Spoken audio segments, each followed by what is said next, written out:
up, everybody? We got some magic jazz fingers going on. Let's just see if Facebook's telling us we're actually live. There we are. We did it. So excited for another round of you guys. You guys are just fucking smart and killing it. I love how you guys make your ideal lives happen when the rest of the world is sitting around going, "Oh no, a recession." By the way, quick little announcement. Version 2.0 of the book is actually finished. If you actually order on Amazon a physical copy, you will receive the new version. The Kindle PDF is still a little bit in review stage, and the Audible, there's a much lengthier approval process, so it'll probably be a month or two before that actually is live. And they're kind of a pain in the ass in my experience, so no promises on exactly when Audible will be live, but it'll take a little longer for that. Just to give you guys a big heads up, like a few people have asked me what's different. We went way deeper on the stuff about making offers and basically making your shit sell a whole bunch easier. We went way deeper on like removing yourself and building the systems and processes and the concepts, the structure that's needed to actually scale. Like I've had it where you can have a structure where like 5 or 10 clients will make you miserable, and like 50, 100 clients are actually super low maintenance. So it's the latter we're kind of talking about in the book. Also include how we do Loom stuff. So you guys, those of you guys who want to sell without video, what's up, my man Evans? Or sell without phone calls. And then also we're doing more in the book about I'm blanking for a second. I don't know. Multiple good things. It's in many ways it's a new book, but it's really a much deeper version of the old stuff. Like I said, how to sell your stuff phoneless, how to scale it up, the structures that are needed. Also a whole bunch more on actually building long-term wealth. Because I've met a lot of agency owners who hit like 150 grand a month, 200 grand a month, then eventually get burnt out and end up broke. I don't want you guys to be one of them. I want to kind of set you guys up for like a deeper foundation of how you actually, what you're actually really building. So there's cool stuff in there, and it's all about, you know, removing yourself. So I will make a formal announcement, but if you're like a hard copy guy, you can go ahead and order, or a girl, you can go ahead and order that now, and it is ready. All right, enough rambling. Let's get into the good stuff. The questions. We got our man Evans with us.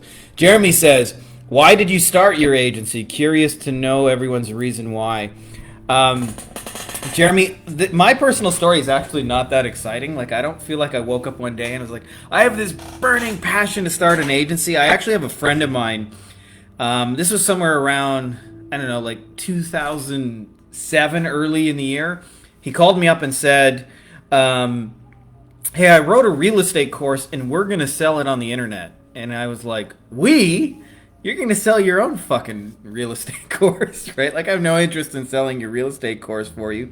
And what ended up happening is he hung up the phone, and I thought about it, and I was like, well, what else do you have going on? And I thought, yeah, that'd be cool. We'll start an online business. And I was like, I don't know how to build websites or anything. And he was like, well, you know, you're good with computers. You'll figure it out, man. So I did. And it was probably the first 2 years were especially miserable. But at some point, with the real estate site, I remember somebody reached out to me and said they made me an offer to buy the website. And we were making a couple of sales. It was an okay thing. I couldn't really earn a living from it. And they offered me money to do it. And the one thing I had to figure out in order to drive traffic to the website was SEO. So when I sold it, I was telling other people about what I had done, and it came up, somebody said, could you do that for me? Like, could you SEO my website? And I never really thought about it, and I was like, I guess. I mean, it's the same kind of thing. Turned out it was actually easier. I didn't know it, but I went after some like really competitive things, like keywords like real estate investing and competing against like gurus with like $1 trillion budgets, it seems. And going after most of the people who wanted it were just local businesses. But I ended up starting an SEO agency before I even really knew what an SEO agency was. And it was really, I was just trying to get rich selling this real estate course. And then somebody said, could you do that for me? And I was like, I guess, why not? Okay, sorry. We got Alex first, and then I got Evans for you. So Alex says, for those of you who've been in business for a while, how do you position yourself to pick and choose who you want to work with? A lot of it, Alex, to be honest, is just mindset. Like, when you first start out, like, I see people go through 3 stages of outreach. When they start out, they're outreaching to just anybody. Like, I just need some business. Anybody want to do business with me? And so their criteria isn't, like, super detailed. They're just sending a bunch of messages. And eventually, they'll land enough work if they're persistent with it, where they'll start getting work coming in the door, and they'll start getting referrals from it, and like, sometimes a partner or something refers them, and that's like kind of the second stage, is where I no longer need to do outreach and prospect. But then what ends up happening is, a lot of times the way referrals are done, we have no control over our business, and you reach the third stage where you start prospecting intentionally, and now you're picking and choosing who you want to work with. And it really comes down to, more than anything, is knowing what actually makes an ideal client. And for me, it's like, I don't know, 15 years of having lots of good ones, having lots of bad ones, and kind of just looking at what are the differences. You can spot it. Like, I'll give you a couple of things that are very, like, less, like, not abstract, and you can just really pick them out. Like, do they spend money on advertising? Like, are they actively trying to grow their business? Because if they're not, they don't usually make for good clients. They might make for like good people and have good businesses, but it's hard to grow kind of businesses. So there's like one example. Are they spending money? Another thing is, like, do they have a solvable problem? But I look for, more than anything else, are they actually trying to grow it on their own without me? Because I've learned we don't help, more or less, we don't turn winners or losers into winners. We help winners win more. And when you understand that, you actually want to work with more winning businesses. And a lot of times people don't, because they think, oh, well, that business is already doing 27 gazillion trillion dollars a year. What could I possibly add? And it's really the opposite. Is the bigger they get, the more they need help with the kind of things that we do, and the more they need real value. So I just like have a clear set of criteria, and then I go where they go and I identify them. And my go-to for positioning it is just like, I one by one reach out to them with direct mail. And like, if I'm sending you a letter, it's because I want to work with you, right? So that's how it's positioned for it. If I'm not sending you a letter, it's because I don't want to work with you, right? So it's not really a super complicated thing. All right, Evan says, how do you manage expectations with high ticket prices? I think the way you manage expectations on anything is the same. But I'll tell you, the biggest factor that determines setting expectations is like the instant gratification factor. So if it's a relatively instant gratification product, like let's say you buy a chocolate bar at the store, it's $1.09 after taxes or whatever. You still have some expectations of the experience, but the instant gratification, you open the thing, you bite it, your expectations are met relatively quickly. So you can get away with like not a lot of expectation setting. Now the opposite side of that, I think that the complete opposite of that in our world is SEO, which often can be like a year-long deliverable, where month after month it's a delayed gratification. And so the longer like the delayed gratification, the more important expectations become. So part of how I manage expectations is focus on things that have quick deliverables, especially to start the relationship. But having said that, it's really, and I wrote about this in version 2.0 of the book for when you guys check it out, but it's really 5 things that you want to really spell out. And the key with all of these is to be specific in all 5. And number 1 is, what result are we going to achieve? And so like I mentioned, specific. So it's more powerful to say, we're going to try and get you 100 webinar registrations at $5 a piece this month, than it is to say, we'll get you more business. More business is abstract and vague. So you wanted to get on the same page about like what constitutes a meaningful result. Second thing is like, how long is this going to take? And that's pretty self-explanatory, right? If it's going to take you 3 months, tell them, you got to be clear about that fact. The third thing is the cost involved, right? So you're going to run solutions that involve paid ads. You got to really spell out for a business. Like, I've had it before where like a business is new to running Facebook ads, and what ends up happening is they don't realize like Facebook will bill you, like when you first start running a new ad account, they bill you a lot, like every $5, $20, $20. So they'll see all of a sudden like 25 charges from Facebook in their account, and you got to be like, hey, that's normal, and you got to let them know that's going to happen. So specifics about how much it cost. Then communication is like, what are we going to talk about and when? Like, what kind of reports am I going to see? And then the last thing is number 5 is, I should say down here, 5 is what I need from you. So if you combine those 5 things, if you get on the same page about what results you're going to achieve, how much it's going to cost, how long that's going to take, what you're going to communicate, and what's needed of the client to succeed, you take out all the uncertainty for them about that relationship, and you fill it with, hey, this person knows what they're doing. So that's how you set expectations with a pro. Now there's another level past that, where you set expectations lower than you can realistically achieve. So an example of that is, like, lawyers used to say this to me in really simple terms. They would say, like, nobody knows what to expect in a car accident settlement. Often, like, they've never been through the process before, and they have no idea what their case is worth. So if a lawyer, he told me, if I tell somebody that I'm going to get them $15,000 and I only get 10, then I'm $5,000 below their expectation and they think I'm the worst lawyer in history. But if I tell them 10 and we get 15, they think I'm the greatest lawyer in history. So he said it's very, very simple when I'm promising a money amount is I promise less than what I actually think we can do in real life. And so if you think you can get $5 webinar registrations, I might tell a client 8. If you think it's going to take 3 months, I might tell them 4 or 5 or even 6. If you think, like it's going to take $10,000 to make it work, then I tell them 20.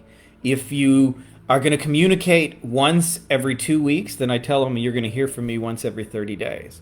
Like you want to kind of like stay on top of it and exceed those expectations wherever you set them. You do that, what you'll find is like actually probably 90% of client headaches will disappear if you get on the same page about those 5 things and set up the expectations so you win. Billy says, hey, Frankie Finn, huge fan, and your book has completely shifted my reality and laid the groundwork for my email marketing agency. Hell yeah, Billy. I had a quick question. It may be a stupid question or I'm just overthinking it. I don't know. If you don't mind or if any of the family can guide me in the right direction, that'd be fantastic. In your book, you explained using your client's own email list for running test campaigns for boosts and cash flow for your client. How do you get access to their mailing list? Isn't asking for it and then giving you access to it against canned spam laws because their customers that I'd be emailing didn't grant my company permission to email them. Any thoughts? Much appreciated. Never had a stupid question, Billy, and I'm glad the book was really helpful for you.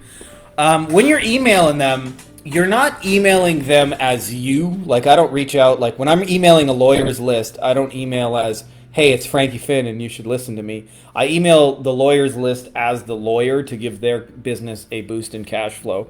And so it's very, very normal, believe it or not, for, like, successful businesses to turn over their list. The more successful they are, the more they're used to having people manage them. Like if I deal with like a big law firm, they run TV commercials and they don't buy their own TV ads. They run Google AdWords and they don't run their Google ads. In other words, they have a person for those things. They run Facebook ads and they don't manage their own Facebook. They run Instagram and they don't manage their own Instagram.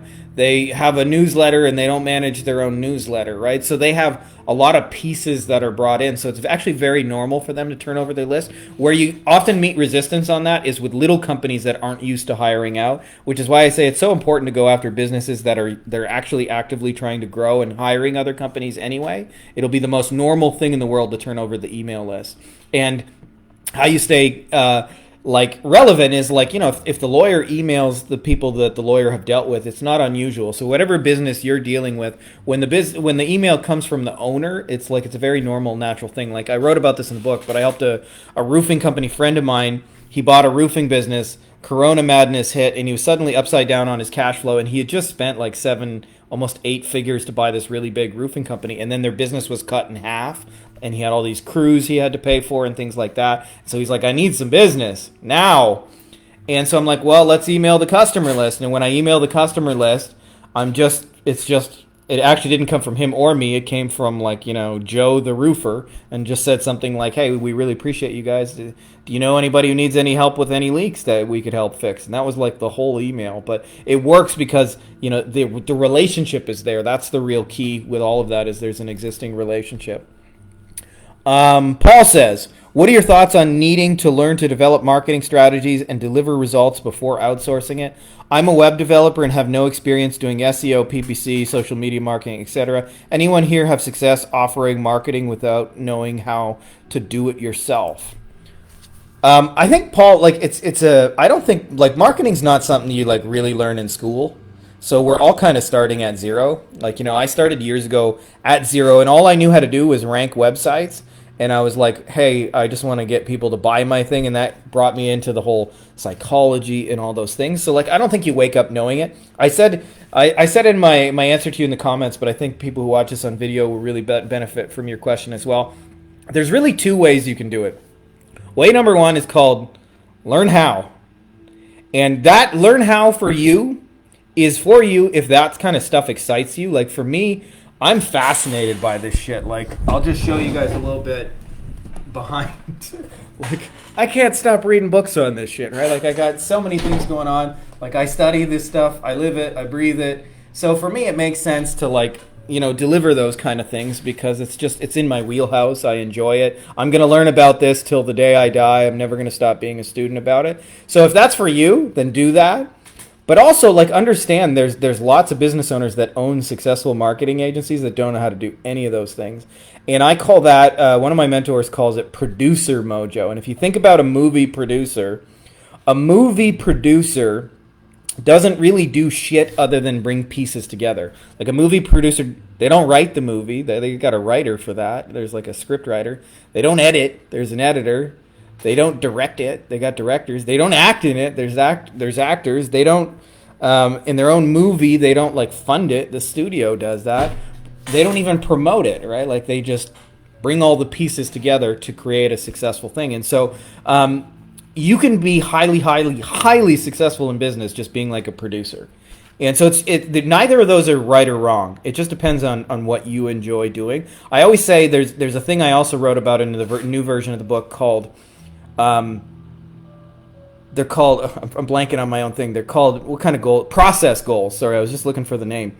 And a process goal is when you optimize so that what you're doing day to day automatically produces the outcome. And I use the example of like, a lot of people tell me, I want to build a 7-figure agency, but then they don't realize what they're doing in the day-to-day is making them so fucking miserable that they'll never hit a 7-figure agency because it's all uphill effort. I experienced that in my first SEO agency. We were very, very successful financially, but I hated doing SEO. I hated the clients. I hated everything about it, really. And so every day it was like pushing a boulder uphill. And so even though I would achieve success in it, it was really hard work. As we're now, like we achieve success almost without even trying. Like I'm just having a good time doing it. And so I compare it to like two guys who are trying to water a tree, like a 7-figure agency. Imagine for a second a 7-figure agency is a 10-foot tall tree. Well, one person will come over to you and say, I want to build a 10-foot tall tree. And another person will have a process goal and say, man, I just really love watering trees. Like, it's just really cool for me to be around plants. If you give it 10 years, almost always the first guy who has a goal of the 10-foot tree gives up because it gets hard and it gets miserable and it becomes a grind at some point and he's moved on to something else. And the guy who just loves watering trees, he not only does he hit a 10-foot tall tree, but he just keeps going, right? Because he's optimized for doing what he already wants to do. So that's my question for you and all of that. Like, what are the pieces you really enjoy doing in the business? I would say, like, double down hardcore on your strengths and fucking get rid of everything else, man. Like, for real. Like, I still am the forward-facing conversation person with my clients because I still love doing that part of the business. But everything else, like, I don't even have access to a Facebook ad account. We're also running some Facebook and IG and YouTube, and I have people who manage those things for me. It's like, so whatever that is for you, think about which pieces you really enjoy doing, double down on those, and ignore everything else. Dylan says, been running Facebook ads to generate appointments, but I'm having a hard time closing prospects, getting a lot of no-shows, number one, and finding a lot of my prospects are restaurants that offer catering, not full-service caterers, so they don't really have the budget to invest in growth the right way. It might be my offer, it might be me, it might be who I'm talking to, but just wanted to check with the group and see if anyone has any pointers. Dylan, if you're getting in a situation where, like, if you're getting on the phone with people and they're unqualified, which sounds like the case for you, I would say like 9 times out of 10, the reason why is you're fishing with the wrong bait. And so like what ends up happening is if I have like 2 different ads, okay, so like imagine my space and the lawyer space, I have one ad that says, are you desperately trying to get clients in the door and having like, crazy up and down months and you want to like, have a steady flow of clients? That's like one set of bait. Okay, over here's another set of bait that says, hey, are your TV commercials costing you over $1,000 per signed case? Right? Those are 2 different baits. This bait from experience will produce for, I don't know how to say this in a nicer way, but broke asses, right? Because it's speaking to broke people. It's fishing with broke people bait. This one right here pulls in the TV lawyer, spending $500,000 a month on TV ads. Neither of those are right or wrong, but if you're getting a situation where you're getting the wrong people on the phone, you're almost always fishing with the wrong bait. And I'll tell you what screws people up on this more than fucking anything, and Eli Goldratt's book, The Goal, is a really good read on this, is people do not optimize for the entire process. They try to optimize for individual pieces. And so what that means is I'll see people who have, my ads have really good click-through rates, and they're opting into my whatever whoop-de-doo thing, and I'm getting a high number of phone calls and blah, blah, blah. And all my metrics are good. And I'm like, yeah, but the wrong fucking people are coming on the phone, right? So how optimized is that? I'd rather pay 6 times the amount you're paying to get the right person on the phone than to have like a great click-through rate and a bunch of vanity metrics that produce the wrong people. So think more about that. Like your ad is like a bouncer in the nightclub. It's like you got to fish with the right bait and pull the right fish out of the water. You do that, and I guarantee you'll see a better response with who's showing up out of that. So I always say, think less but better first, and then you can expand into like having, you know, hundreds of people like that. But most important thing is like have a bait that speaks to your right kind of client, which in your case is like full service catering. I might even say, like, right to start the ad, we're looking for full service catering companies who right. Siraj says, what is your getting things done strategy? How do you manage your daily task? There's a little bit of madness. I think every great entrepreneur has a little bit of madness. I'll tell you, for me, this is my secret weapon, and I wish I could tell you I have a better one. I have this. So this is, when I have a good idea, I write it down with the intention of actually executing on that good idea. And then I arrange and organize my thoughts based on like what needs done. And then how do I actually get things done? I think about getting things done now at the stage I'm in now, where it doesn't have to be me doing the thing. I think about the value is in getting the thing done. So I think about, firstly, do I have an employee in a system that can take care of that? And sometimes the answer is yes, and sometimes no. Like if it's a repetitive task, I probably have a system and an employee. But if it's not, if it's something new, I might make a little 5-minute video explaining what I want and send it off to an employee. Or I may think of hiring somebody. But my getting things done starts with, like, firstly, I have good ideas. I write them down. I organize them, prioritize them. And then I think about how I can execute things with other people. And then mostly what I'm doing are just like front-facing things and presenting value and stuff like that. But I don't know if it's a perfect strategy, but it works for me. I'm a pen and paper guy. That's how I'd roll. And I don't know. I feel like really inspired most days. So it's pretty actually easy for me to get my to-do list done these days because of what I mentioned. A lot of process goals where I'm doing what I want. And I think for you guys, when you find that space where you're dealing with the kind of clients you want, doing the kind of deliverable you want, it's easier to grow a business because you just fucking enjoy it, right? So you'll just want to do more of it.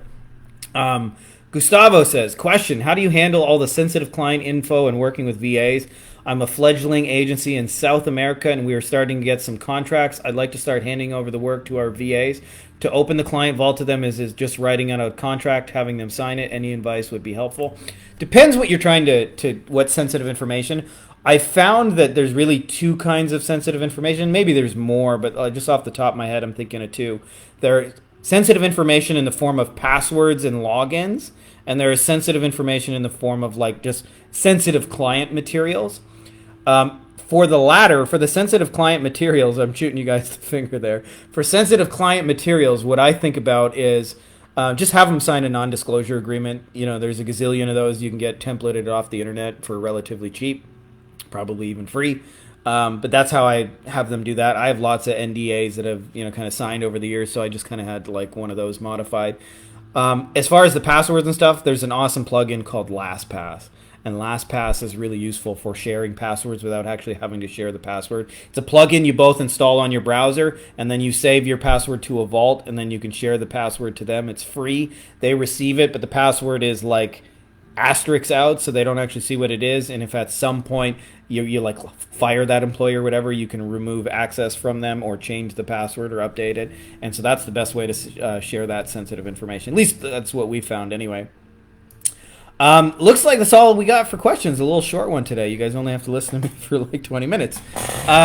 Just an announcement again for those of you guys who missed the beginning. We are doing some really, really cool updates here about helping you guys get phoneless. You know, when I first wrote version 1 of this book, a lot of what's different now is because I had my own agency, right? And I've been running it for 13, 14 years at that point. And it was a lot about the things I'd learned about my own struggles and figuring it out in, almost a decade and a half. But now, after having written this book, I've, got to work with thousands of you guys and understand where we all get stuck, where the kind of the universal challenges are. And so I wanted to go more deeply on that to help you guys get unstuck. So there's way more shit about coming up with better offers and like what actually constitutes a better offer, the less but better agency lead gen. Oh, I see we got more questions. Our girl Valerie's here. Okay, well, we'll come back to that in just a second, Val, while I do the finish of the shameless book plug. So yeah, and we've got how we sell without the phone in here, and how you guys can do that too, and as well, just like lots of cool shit for removing yourself. Like that's the big thing is I want you guys. The big idea in here is I want to show you guys how you can do stuff in your agency once and get paid for it twice, 3 times, 4 times, 5 times. What I find is most agency owners do something once, get paid once. Do something once, get paid. Even if that form is in a monthly recurring thing, I want to show you how you can do something once and get paid 1,000 times for the same kind of thing. And when you do that, like your agency grows and scales better, and it's actually better for the clients. Valerie says, "Hey superstar, how do you keep up with the clients you create for companies?" Part of how I do that, Val, is I just work with companies that already have the infrastructure. There was a time, and I know a lot of SEO people have told me this. When you do really good SEO, you can fucking drown a business in SEO, like you really, really can. And what ends up happening is if you drown a business in SEO, they'll at some point almost ask you to stop if they don't have the infrastructure. They'll say, "Whoa, like turn off the pipeline. I'm backed up for 4 months or whatever," and so they'll ask you to turn it off. Uh, so for me, what I do with that is I work with companies that just have the infrastructure. That's part of my criteria in choosing a company, because otherwise what ends up happening is you get really frustrated is that when you do your best work, you end up having to stop. Don't know how to track the clients. Pay them, have them pay you more. When you say, Valerie, when you say like tracking the clients, by the way, I miss you, girl. We are overdue for hangout. Come hang out in Mexico because I got too many kids to come to you. But if you come to me, you always got a place at my house, girl. Anyways, as far as tracking the clients, what I think about is not necessarily how do I track all my clients. I mean, there's lots of CRMs and tools, but what I try and do is I try and organize my clients into tasks that can be batched. So for example, one of the things we'll do is we like send direct mail to our clients. Well, I send the entire list, a direct mail letter, all at the same time. I also, like when I send a communication to one client, I send 20, 30, 40, 50 communications. So like the whole thing gets batched in a row. And when we do that, it's a lot easier to manage. So like what used to happen for me is like when I would get clients, like for example, is different clients would request like a meeting here, or can you call me about this? And I got a question about that. And what would happen is I would get all these clients and meetings, and they would be all over my schedule. And so like my whole fucking week would be filled with client requests. And I started just using expectations to tell them like, hey, I'm going to update you on Friday, every second Friday, which is how I do it. And then I just do every client update, like one in a row, back to back. And it takes me about 2 hours to just go through them all and batch the whole thing. And each client gets like a 2-3 minute update. So I go 2-3 minute update to Valerie, send. 2-3 minute update to Evan, send. 2-3 minutes to client C, send. 2-3 minutes to client D, send. And then I'm able to just rapid fire go through all my clients. And my clients feel like they're informed and I'm on top of it. And we're communicating. But what they don't necessarily realize is I send the same shit to everyone. And it's also done in a one-to-many way. So like, for example, even like on the coaching business, people will always say to me, dude, I love how much you reach out to me and you care. But, I can tell you from a delivery perspective, how I'm able to manage that is I might say like, hey, Valerie, how you making out with the real estate people? And then I'll say like, hey, Dan, how you making out with the roofing people? Hey, Brian, how you making out with the chiropractors? And it's like, it's the same message, right? Like it's the details switch each time, but I'm basically just sending one message 50 times, and that allows me to like really batch it. And when you batch it, you can actually manage like a lot of clients with a lot of effort and give them personalized like care and attention. You're sharing lending clients affiliates between companies. Well, that sounds like something we should probably have a little private chat about. I miss you anyways, so I think we're overdue for a talk.